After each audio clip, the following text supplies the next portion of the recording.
Ave Maria in the Afternoon is a co-production of Ave Maria Radio and EWTN Radio and carried across the EWTN Global Catholic Radio Network.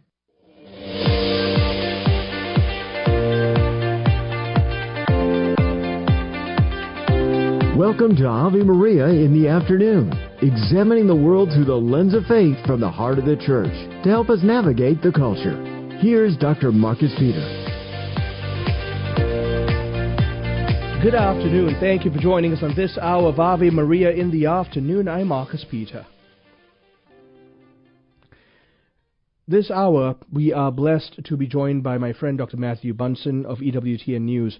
Every week we get to discuss church news, current events in light of church teaching, and it's one of my favorite segments because it's so important. Al Presser taught me this countless times, that it's so important for us as Catholics to keep our fingers on the pulse of the culture, on the pulse of the news.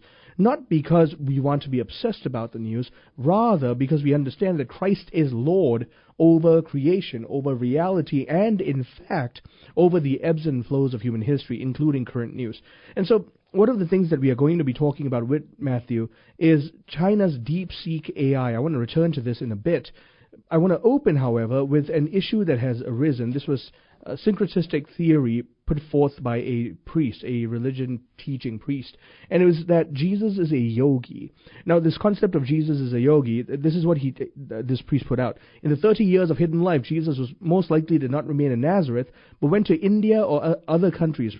More often than not, it's Tibet that's speculated, where he learned Eastern wisdom, and so that way he could be considered a yogi. Now, this is an attempt, this is completely not new. People like Thomas Merton have said stuff like this in the past. The reason why this is so important is because it's nonsense.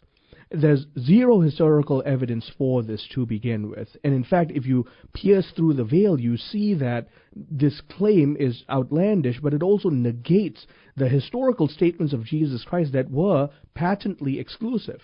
This theory puts Jesus as nothing more than some kind of wise religious teacher, when in reality he made absolute claims to be the Son of God, chief among which is from the Gospel of John 14 verse 6, I am the way, the truth, the life. No one comes to the Father except through me. And so, as we read through the Scriptures, we have that hope. In the second part of the hour, we'll be speaking with Teresa Tomeo.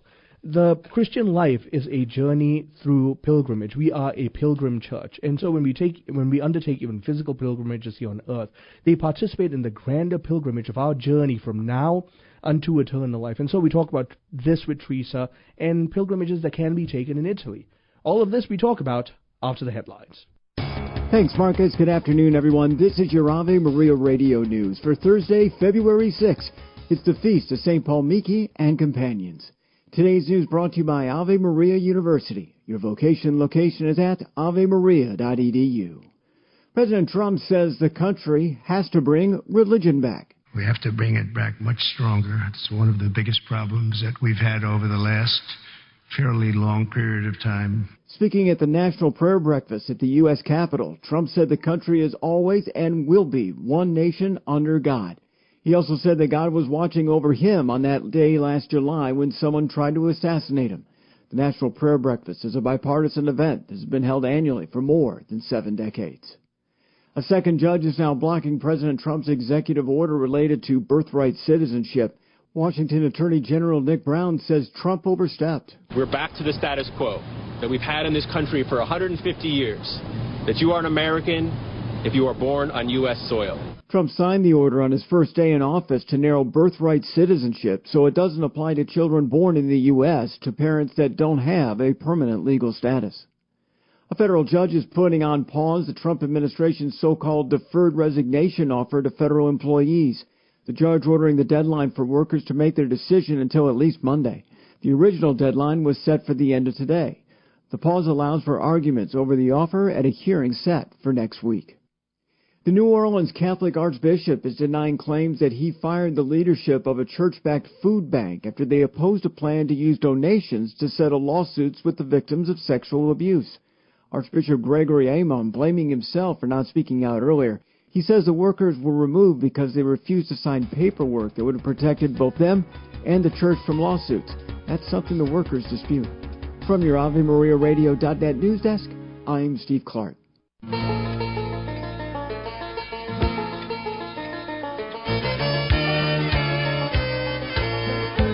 afternoon, welcome back. I'm Marcus Peter. This is one of my favorite times of the week. I enjoy every facet of doing this program, but I greatly enjoy connecting with Dr. Matthew Bunson as we talk about current events in light of church teachings, church news, because these issues that we talk about sometimes, very often actually, directly pertain to the salvation of our souls. And even if in an ancillary way they do, the fact is we need to know that we may pray, discern, and be aware, and also take action. Matthew is Vice President and Editorial Director of EWTN News, and I'm very, very glad to have you join us, Matthew. How are you? Oh, great to be with you. And as always, it's almost impossible to live up to such praise, but thank you for that. Well, you do that and then some, Matthew. I truly do look forward to it. And ditto, too. I love our sessions every week, so it's a privilege to do them. Thank you. So, Jesus being a yogi. This is not new, okay? Like we just need to admit, we've been hearing this for decades. It's just making a resurgence. Well, you're absolutely right. I was reminded a little bit, and this is somewhat controversial, but not on my part, but we go back to some of the writings and interpretations of what Thomas Merton wrote about before his passing. This effort to harmonize, to reflect on possible connections between Christianity and something like Buddhism, in particular Zen Buddhism. So it isn't necessarily new. And I think it's also a reflection of what we have seen, certainly in recent years, of this idea that I'm spiritual but not religious. Right. But also this idea that all religions are equal, so I can pick and choose and even sort of do a mashup of different religions. So that by way of a little bit of background, I think lurks behind this controversy that has emerged in the Diocese of Orihuela, Alicante, in Spain. And like you mentioned, and rightly as you mentioned, Thomas Merton, the background of this nonsensical idea is that Jesus spent time in those silent years before his public ministry in Tibet, in the mountains of Tibet, and that's where he gained access to and harmonized Eastern spirituality with Western wisdom, and seriously, it takes so much of a stretch to be even able to hold this position. And that's why this needs to be corrected, because I personally know people who would willingly buy this. Oh, yeah, very much so. And it's fitting, too, with, remember back, I think it was in the 70s or so, the Jesus Project, and all of these different efforts to put it colloquially, make Jesus hip. To seemingly connect with the modern culture, the modern era, to embrace this idea, again, of religions all being kind of equal. But at the heart of it, I think it's two things. It's this, as the bishop of Orihuela, Alicante in Spain, is José Ignacio Munilla, who is something of a brilliant writer. In fact, I saw him give a presentation at the International Eucharistic Congress in Ecuador. That was, for me, one of the great highlights. For the clarity of his teaching, but he's concerned about the syncretistic conception of Christianity and Buddhism as an interpretation of the gospel. But also at the heart of it is this idea that we see very frequently, that Jesus, he may or may not have been divine, he may or may not have been God, which is an Aryan conception, but he was more of a yogi, as the bishop dismissively says that this claims. That he was not God, but he was a yogi, he was a guru, he was somebody who can show us the way type of thing. And I think those two come together in a really toxic and poisonous manner. So that leads then, again, to these, what he refers to as crazy interpretation of the gospel. Yep. And it's why we have to have recourse that somehow Jesus is learning his wisdom, as the bishop writes, has to come from his stay in India or Tibet before beginning his public life. It's a lack of respect, as he writes, for the gospel, but it also hides, as he writes also very correctly, errors in an erroneous conception of Christology, which is, of course, the theological study of who Christ is. Yep. exactly. And we can go down the doctrinal train of the issues that this immediately presents, but one of the core issues is if this syncretism is true, we have to negate all of the exclusive statements that Jesus makes in the Gospels. And those statements make or break the revelation of Christianity, period. That's right. And in this particular case, Bishop Munilla was responding to and refuting the work of a priest who's the founder of an organization called Friends of the Desert Association. And it had to do with Jesus of Nazareth, teacher of consciousness. So right at the start, you begin to appreciate some of the potential problems and errors that might emerge here. But we have seen similar refutations over these last decades of erroneous teachings about who Christ is, and some of it emerged in India with these false interpretations or erroneous interpretations.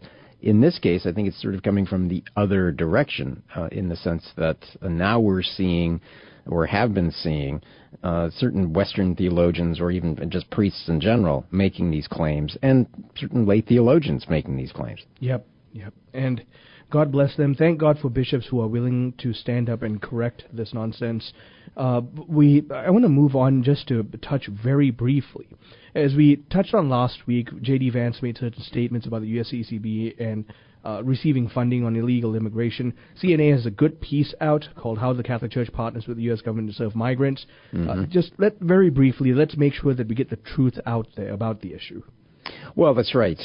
So J.D. Vance himself did make those comments. He used a phrase in there that I think was picked up by many in the press, that somehow, as he put it, the USCCB or the bishops were not good partners in the area of immigration. And that earned, I think, a very swift reaction on the part of Archbishop Timothy Broglio, who's the president of the U.S. Conference of Catholic Bishops, and he's also the head of the Archdiocese for Military Services, in which similar claims that somehow the bishops, as also the vice president said, were sort of worried about their bottom line, is how he put it, in receiving this money.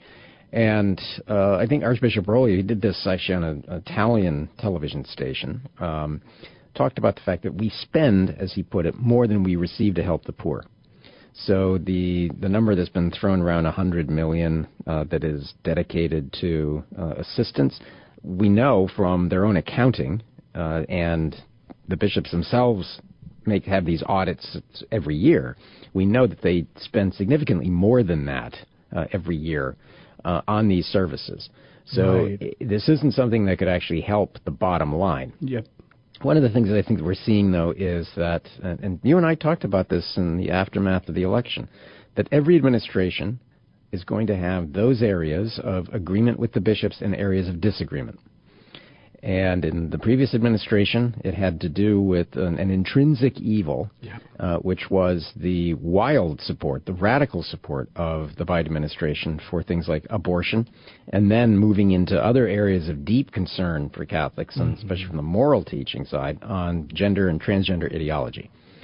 There were some areas of agreement on immigration, for example.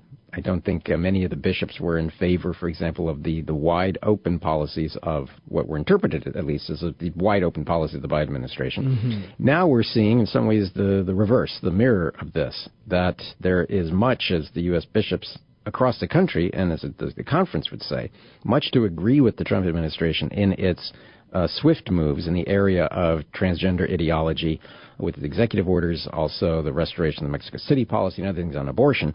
But the flashpoint now is on immigration.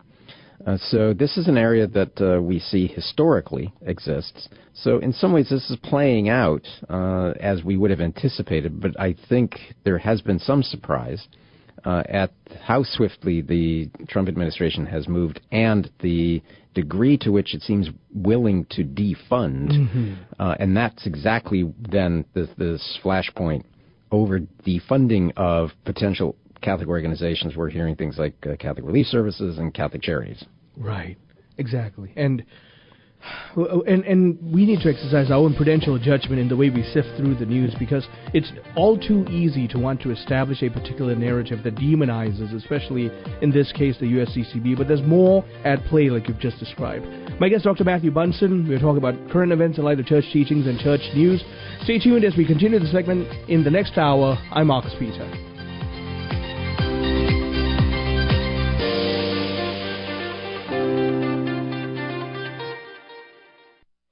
Ave Maria in the Afternoon is underwritten by the following nonprofit organization: Real Estate for Life.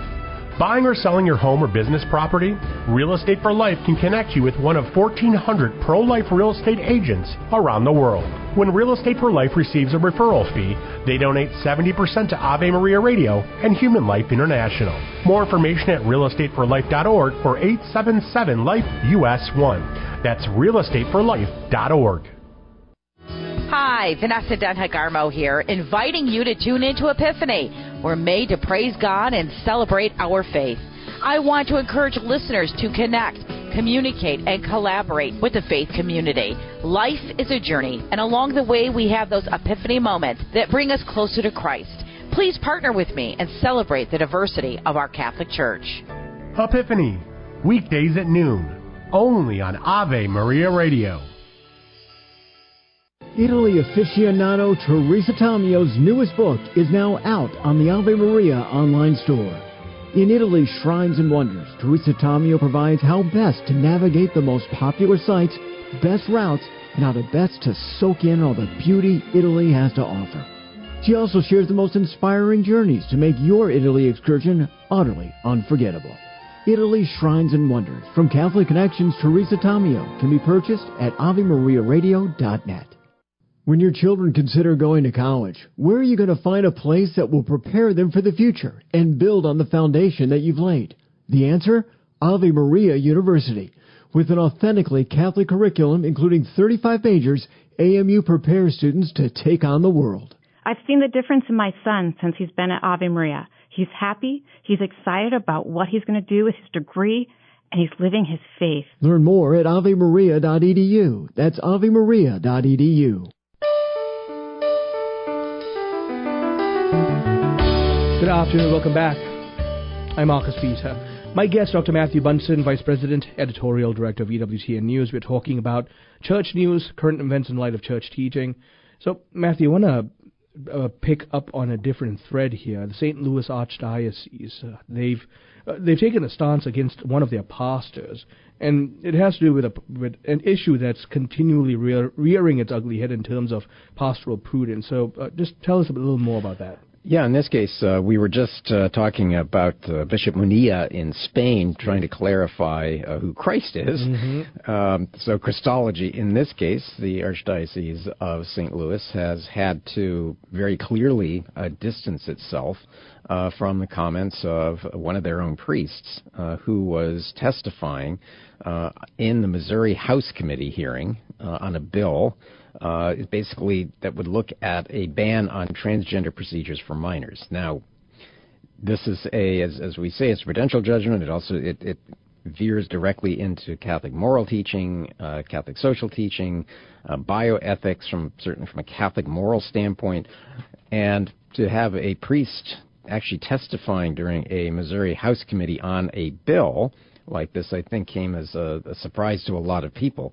And in his testimony, this is Father Mitchell Doyen, who's a pastor in St. Louis, that he's talking about how he knows and befriends transgender youth and adults and their parents and their friends. So this is the type of testimony that one would expect from advocates of this movement, and I think the Archdiocese was fairly disappointed, certainly based on their expressions of distancing themselves from the comments. So we'll have to see if there are additional steps being taken by the Archdiocese. Yep, and that's on an administrative response level. Let's talk about the doctrinal issue of some of Father Doyen's statements very quickly.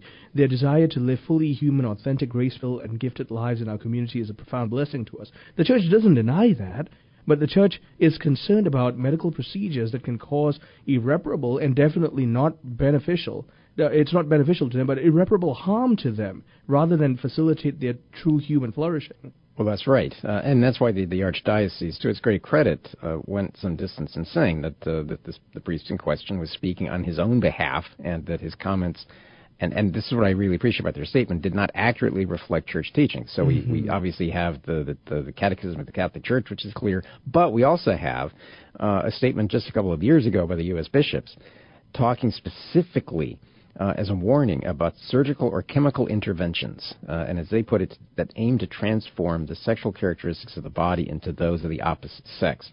It represents that fundamental order of the human body as being sexually differentiated. It rejects all of that. And at the same time, that the statement, as the Church always does, affirms compassion and inherent dignity of all men and women, including those who are struggling with gender dysphoria. Right. That we don't discriminate, but we also have to be very clear in what we believe. Yeah.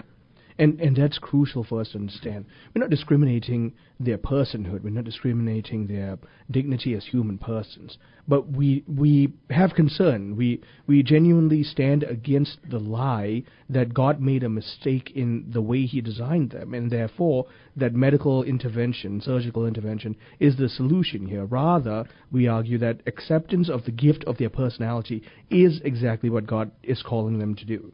Right. And one area that, and this is going to be true potentially in other situations as certainly the Trump administration moves as aggressively as it has with executive orders on things like transition surgeries, or what is euphemistically called gender-affirming care, that there was at this very hearing a weird dissonance, because you had this testimony from the priest of the Archdiocese, but at the same time you had a testimony from the Missouri Catholic Conference, and that's Guillermo Villatrueba, right, who was reiterating very clearly the support of the official church for this bill that would continue to protect minors from procedures, and as he put it, based on false understanding of human nature, which are designed to attempt to change a child's sex. And from that standpoint then, he went on to say that young people struggling with gender dysphoria are loved by God, and again, that church teaching possesses the same inherent dignity that all persons do, but that means that they deserve help that heals rather than harms. Exactly. And that's where we keep coming to the fundamental reality of the using puberty blockers or cross-sex hormones for the purpose of gender transition can and will only inflict harm and cause suffering, which is the rationale, certainly as far as the Trump administration is concerned, and those who are opposed to it, banning these transition surgeries for minors. So you have a very clear statement like that, but then you have what would seem to be a completely contradictory statement in the same testimony, in that same hearing. So it creates this false equivalence in church teaching. And I think that's one of the reasons why the faithful are sometimes scandalized and in other cases are very confused when you have this type of messaging and there's just complete incoherence, it seems at least, in what the church is presenting. Yeah. Well, we'll continue to press forward, trusting that our bishops will stand firm, being stalwart voices of reason. I want to switch gears very quickly here in terms of China's DeepSeek AI, and the fact that we ought to have our cautious concern and our alarm bells up ready to go when we face it. Well, you're right. So DeepSeek, for those who haven't been following this, is it made quite the splash when it was announced. Was it just last week? In what had already been a fairly tumultuous environment for AI in general.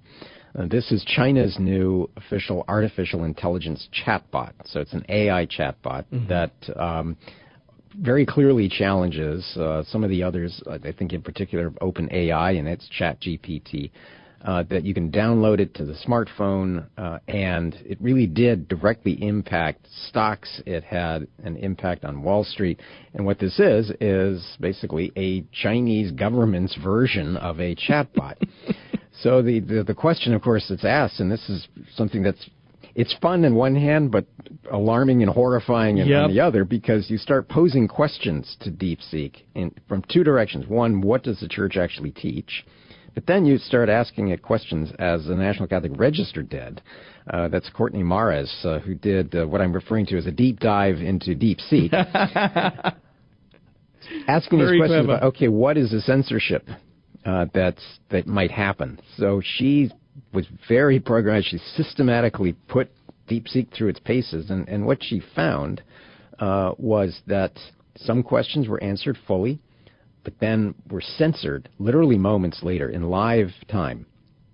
Others sort of baffled the AI, so it began something of an internal monologue because it wasn't sure how to respond because of the limitations that had been placed on it. And then it offered questions and answers to basic Christianity, that things like, should I become Catholic, and if I want to learn more about Jesus and Christianity, what can you tell me? So a lot of very interesting questions, some answers that I think the Register certainly found to be fairly decent. But then it really becomes more of a challenge when you ask it about the presence of Christianity in China. Yes. And there it began, you could see very clearly the self-censorship and the obvious limitations that were placed on the AI itself. That long-term, I think, makes it very difficult for a Catholic to use. Right. And certainly one has to be aware that in much the same way that there were concerns about TikTok, Red Note, for example, that was supposed to be the replacement for TikTok, that there are genuine concerns about security and granting what would be effectively the Chinese Communist Party access to your system. And I know that's undergirding so much of the worry that people have about programs like this and TikTok. Yep, exactly. And that should be at the forefront of our minds, actually, that if we're dabbling with a lot of these AI interfaces, we're granting them access to our data, our information. And something like DeepSeek AI doesn't even pretend to not want to mine that data. Yes, exactly. So it'll be fun to watch how this evolves. Thank you very much for the time, Matthew. I always appreciate speaking with you. Great to be with you. Have a great weekend. You too. My guest, Dr. Matthew Bunson, Vice President, Editorial Director of EWTN News. We've been talking about church news, current events in light of church teaching. Stay tuned for the next segment. I'm Marcus Peter.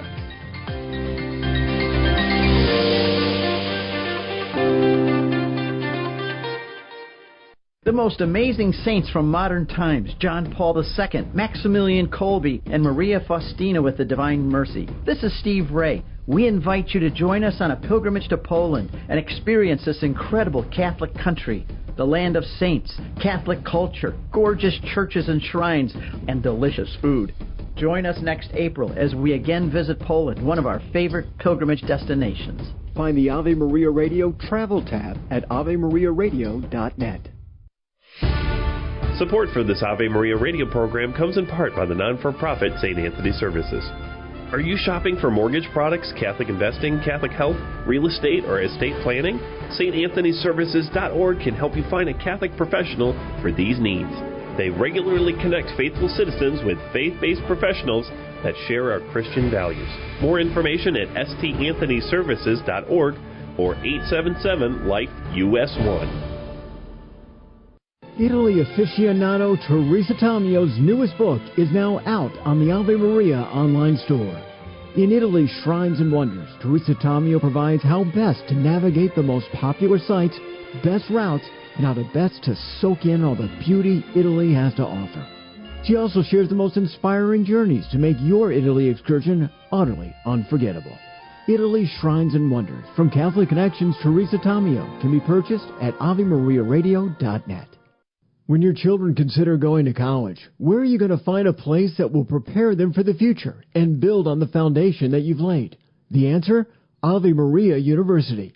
With an authentically Catholic curriculum, including 35 majors, AMU prepares students to take on the world. My daughter told me she was published in a scientific journal as an undergrad. I'm so proud of her. The world needs Catholic physicists, and my daughter's going to be one of them. Learn more at AveMaria.edu. That's AveMaria.edu. Catholic Connections with Teresa Tomeo. We have to remember that God gave us a brain, and He did give us talented people in the medical field, some of whom, not all unfortunately, are following the science. And we need to do the same. We need to take precautions and, again, use common sense in our heads. But we can't go around living in fear, not doing what we are called to do.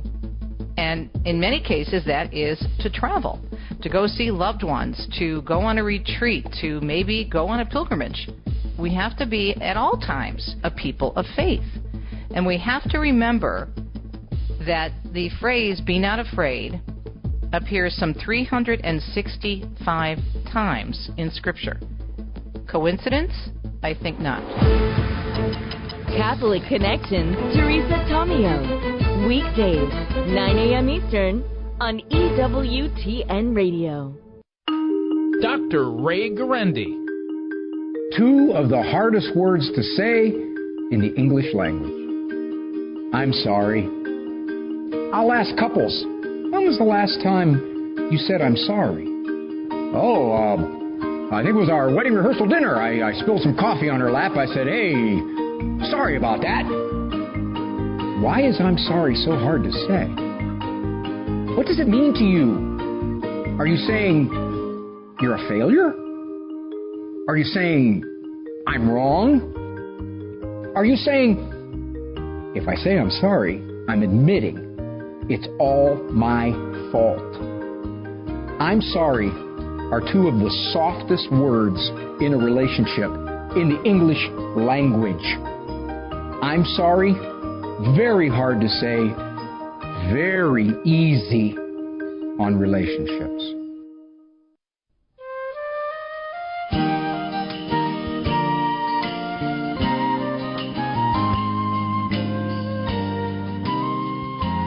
Good afternoon, welcome back.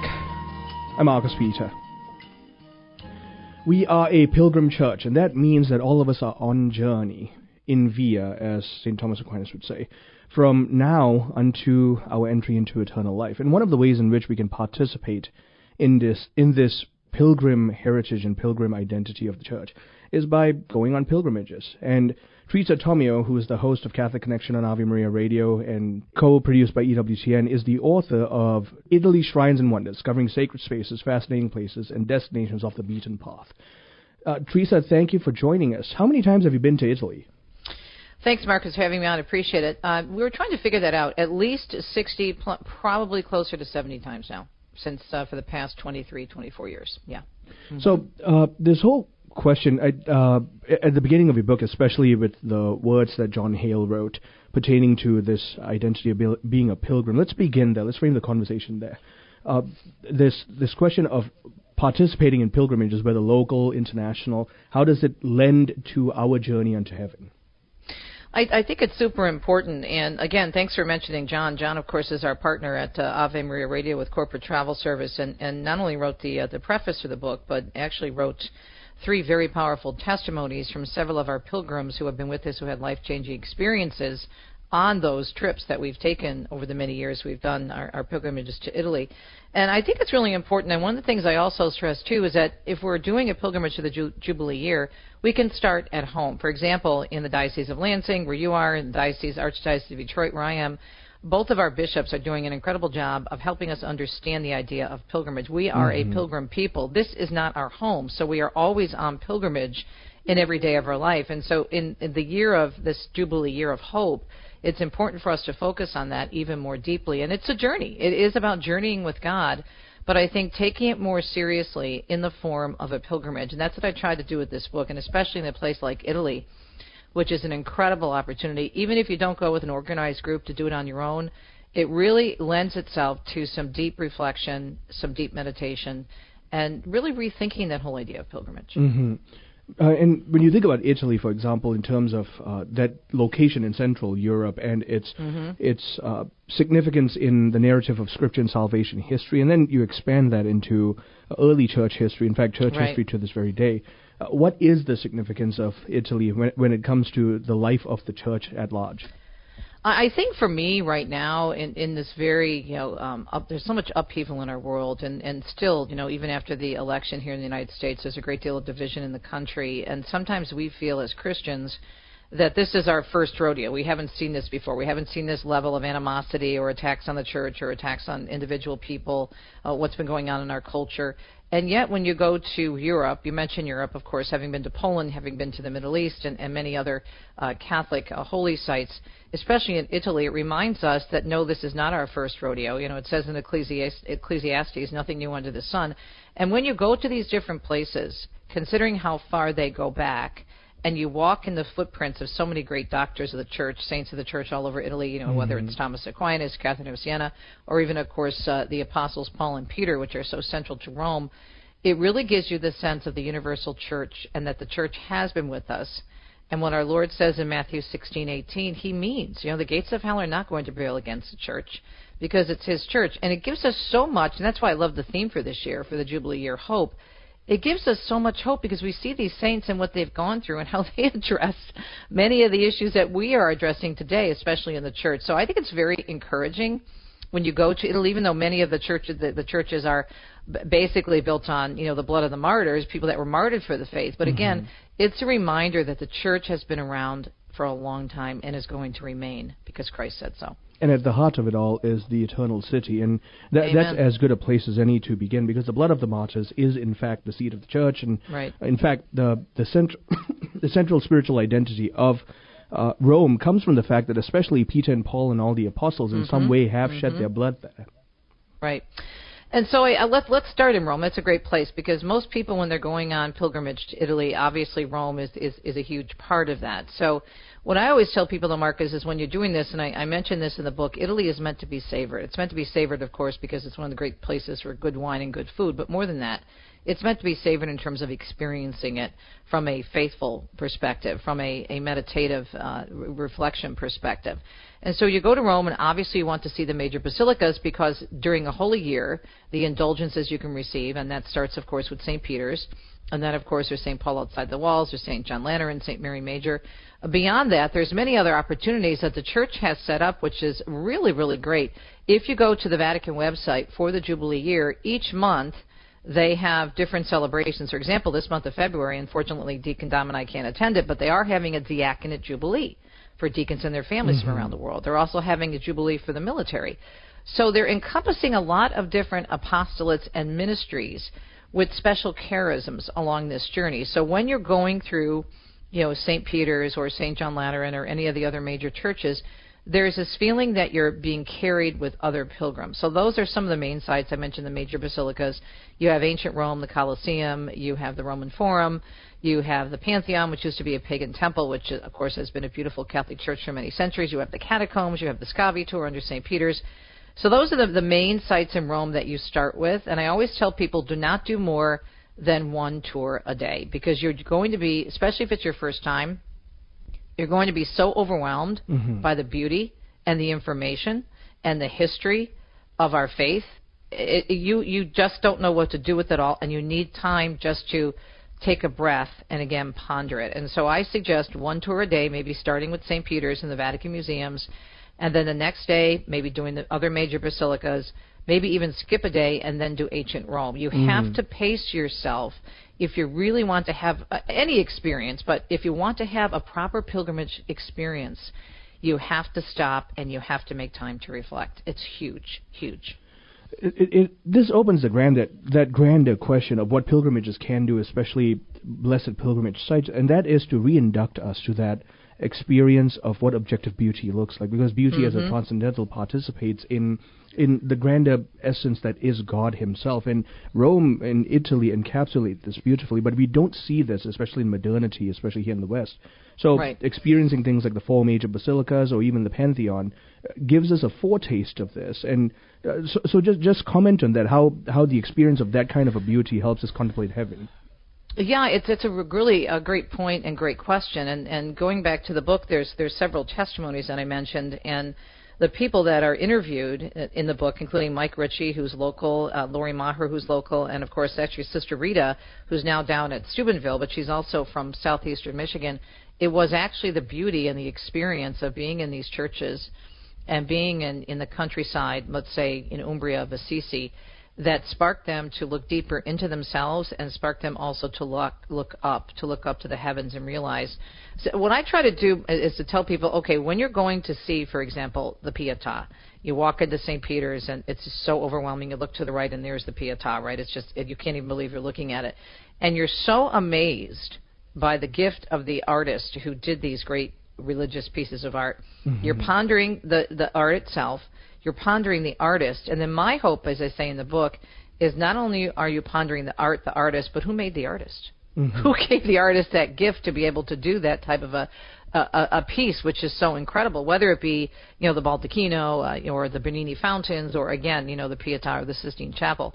So beauty is huge, and so many people are taken back by it. So you have so many levels of beauty in Italy, which I try to stress with people. You have the religious art, the basilicas, the different places of worship, but then you have the natural beauty of Italy, which is incredibly affirming and a reminder of God. In the area where Dominic and I now live half the year in Umbria, it's known as the Cora Verde, or the green heart of Italy. Mm-hmm. And one of our favorite things to do is just to sit out on our little balcony and, do nothing, la dolce far niente, the sweetness of doing nothing, and just look out over the hills of the Ubian countryside and contemplate God. I mean, I go out there, Marcus, every day when we're there and do my readings, and I literally stand up and I talk to God and I thank Him for making Italy. I actually have all of our pilgrims that before we say grace, finish grace, after we say, bless us, O Lord, and then thank you, God, for making Italy, Father, Son, Holy Spirit, amen, because it's so incredibly beautiful. My guest, Teresa Tomeo, who is the author of Italy, Shrines and Wonders, Discovering Sacred Spaces, Fascinating Places, and Destinations Off the Beaten Path. She's the host of Catholic Connection, produced by Ave Maria Radio and EWTN, and we will continue this conversation on the other side of the break. Stay tuned. I'm Marcus Peter.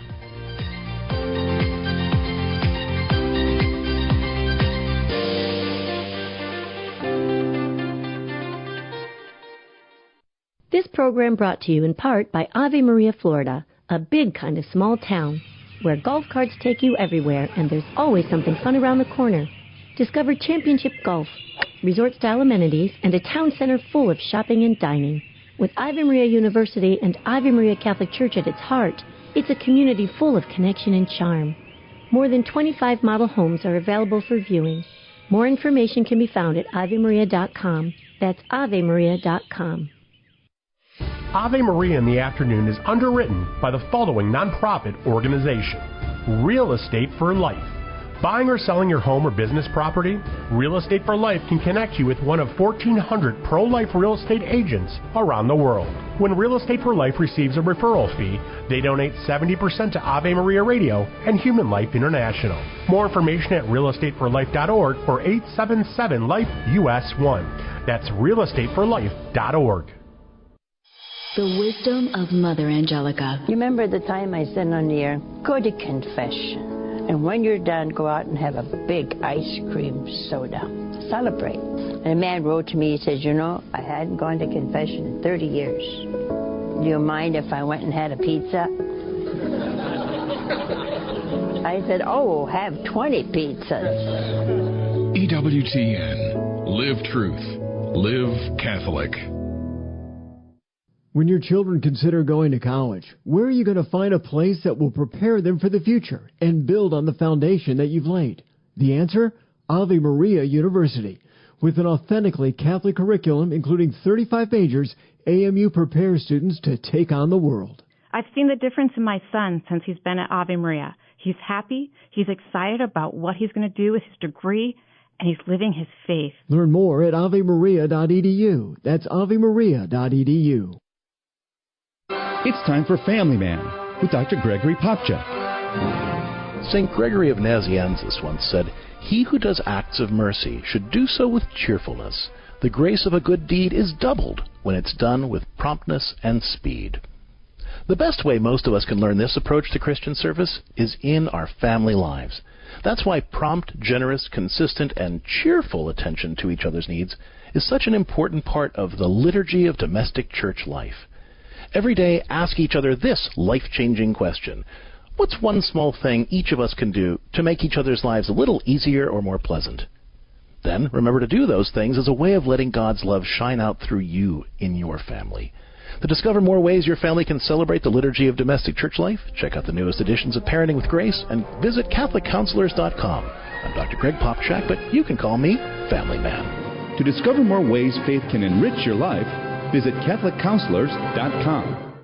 Was Jesus' risen body the same body he dwelled in while living on earth? According to the Catholic Catechism, it was the same body that was crucified, but it was glorified and different in profound ways from the risen body of Lazarus, which Jesus brought forth from the tomb. Lazarus returned to his same earthly life with the same limitations he had when he left it. Jesus rose with new powers. His body was no longer confined to time and space. He could appear and disappear at will. He could walk through doors. He could also eat and drink as he did with the apostles to prove to them that he was not a ghost. He could appear in whatever guise he chose, as he did with Mary Magdalene when she thought he was the gardener. The reality of the resurrection of the body seemed an impossibility to the disciples. They needed the added impetus of God's grace to accept and believe such a reality. This is Peggy Stanton, and this has been the Order of Malta's Minute with the Catechism. Good afternoon, welcome back. I'm Marcus Peter. My guest, Teresa Tomeo, host of Catholic Connection on Ave Maria Radio, author of Italy, Shrines and Wonders. We are talking about, well, really the great heritage of Italy itself and the numerous ways in which we can come into contact with the divine as God has worked out salvation history using that particular area of Central Europe as a true locus for the development of Christendom. So, Teresa, when we left off, we were talking about why we ought to be thankful for Italy as a heritage and one of those great epicenters of the explosion of Christendom. But even little things like everyone knows if you go to Rome, you're going to have to see the Trevi Fountain. Right. And so little silly things like, for example, it's illegal to steal coins from the Trevi Fountain, little pieces of trivia like that. All of those things are down to this overarching view of beauty and contact with the divine when you're experiencing the grander picture of Italy.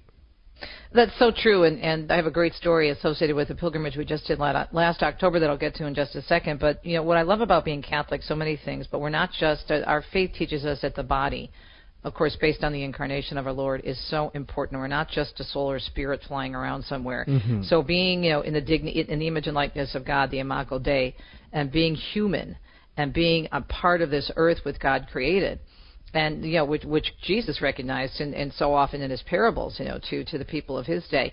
It's really important to understand, to embrace this, and how to embrace it. Obviously, enjoying the good food and the good wine in moderation, but really appreciating the natural beauty of Italy and the fun little things, the quirky things. So last year we did one of our tours. We call it La Dolce Fede, the sweetness of faith, and we had a sold-out group, about 50 people, and we did Italy coast to coast. So we started on the Amalfi Coast and went to the Adriatic, which is Puglia, of course, San Giovanni Rotondo with Padre Pio.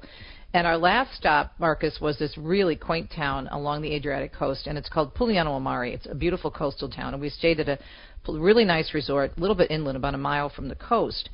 And they did have a shuttle service, but the shuttle service was made up of something, and people can look this up. It's actually in the book.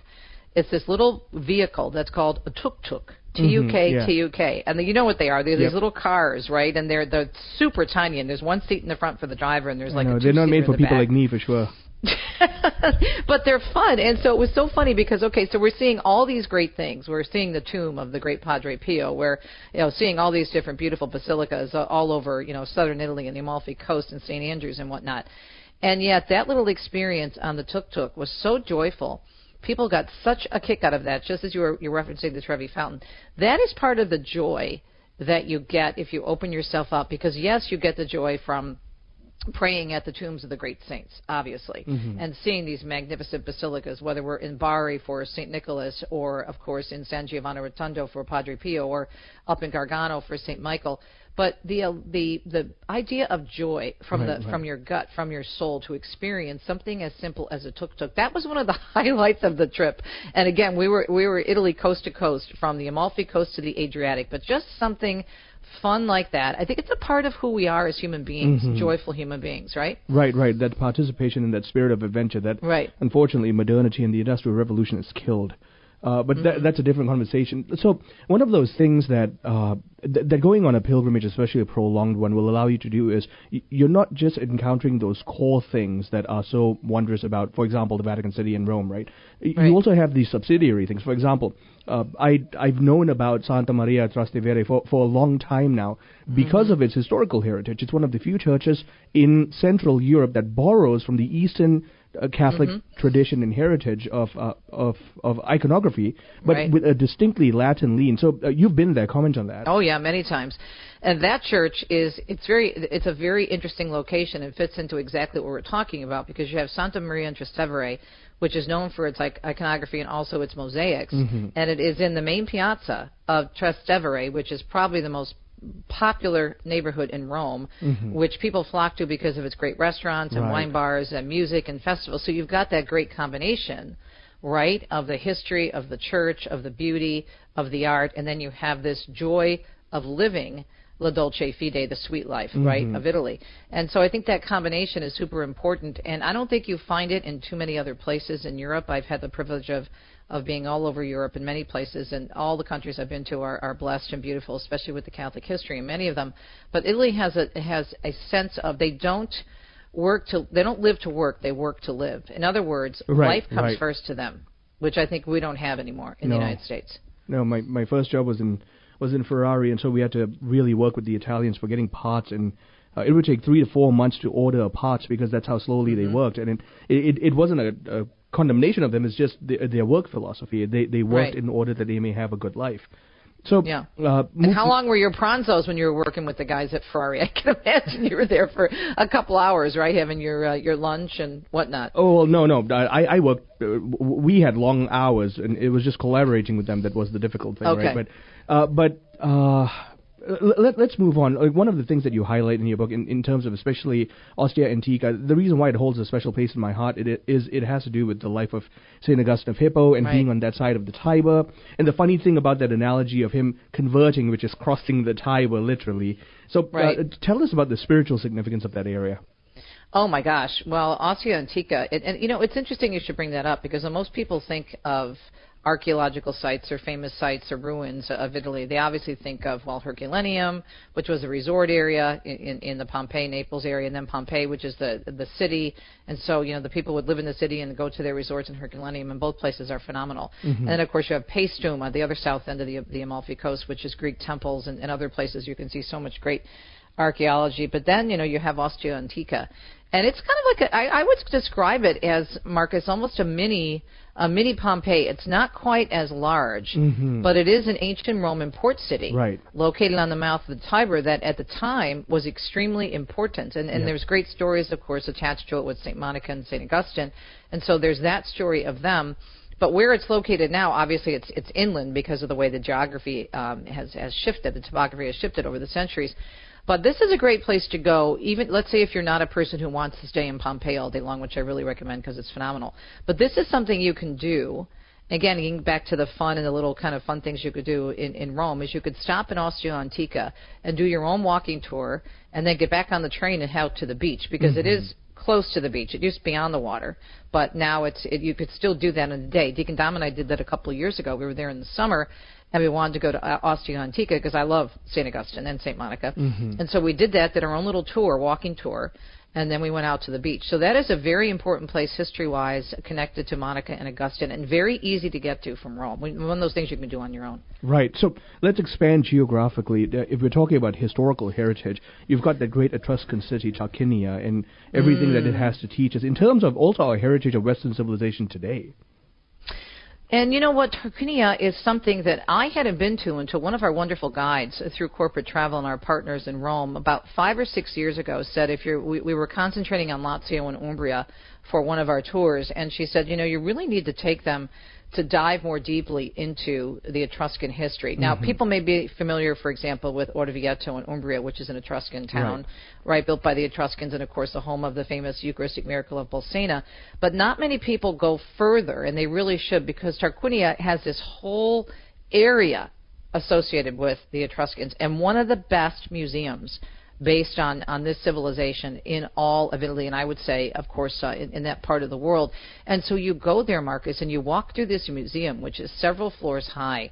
Mm-hmm. And we think we're so smart and we're so creative and we're all that in a bag of chips when it comes to modern conveniences. But for example, the jewelry and the tools and the housewares that they actually invented and had back then, it is very eye-opening. And then you can actually go to basically their burial grounds, which had many tombs that are beautifully decorated. So it's a very powerful experience of seeing this up close and personal in terms of the history of civilization, as you said. Yeah, and to think, many people seem to think that this was a Roman heritage. The truth is, Tarquinia's development predates the Roman Empire at its height. Exactly. And so we have these great heritages of even archaeological development and civilization in Tarquinia that have formed the bedrock of everything we take for granted today. Right.